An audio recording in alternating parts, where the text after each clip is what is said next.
Okay, so in this video, we are just going to really briefly cover how we can identify functional inverses based on their geometry, right? And I mean, to answer that literally, functional inverses can be identified based on geometry just because they have, here I'll just put, they will have symmetry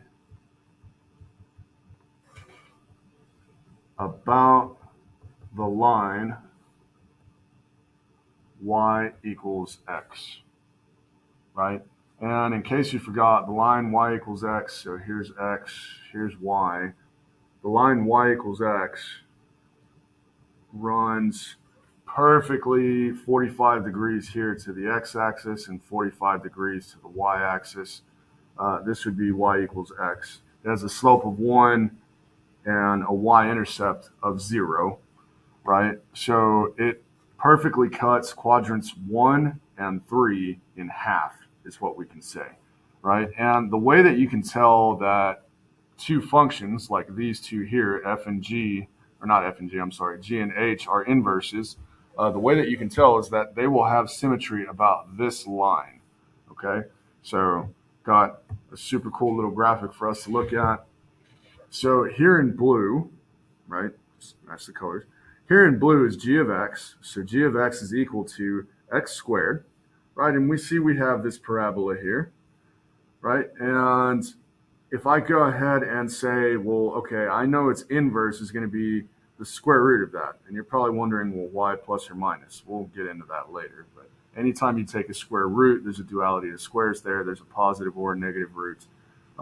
Anyway, so when I show both of these, we get this sideways parabola thing, right? So this represents the positive square root of x in orange and the negative square root of x down here in purple or pink or whatever color you want to call that. Okay, and now if I relate back to what I said, they will have symmetry about the line y equals x. Well, duh, you know x squared and the square root of x are inverses. We know that. The inverse of a square is its root, the square root, right? So we bring back our little graph here. If I go ahead and graph now here in green, right? So now I have graphed in green y equals x, or f of x equals x, but y equals x, same idea. So I've graphed that here in green. And I mean, we see perfect symmetry about this line. And if I zoom in a little bit closer, I mean, we can see they're both being split right in half by the line of y equals x. So that's geometric proof that those two are in fact inverses. And we have another example here just to prove a point. So now let's look at the functions of y equals, or j of x equals 4x, and k of x equals x over 4. So the inverse of multiplying x by 4 is to divide x by 4. So common sense tells us these are inverses, right? But again, let's see if it's true that they'll have symmetry about the line y equals x. So let's bring our graph back up. I don't need to see these guys anymore. Okay, and I'll bring that up in a second. So here is j of x equals 4x, or y equals 4x. And here is k of x equals x over 4, maybe. And we see, okay, cool. So they're color-coded just like they are here.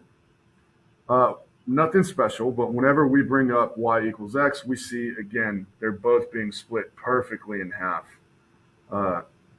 We see that symmetry about the line y equals x. Okay, so that does it for this video. That's all I needed to show you in this one.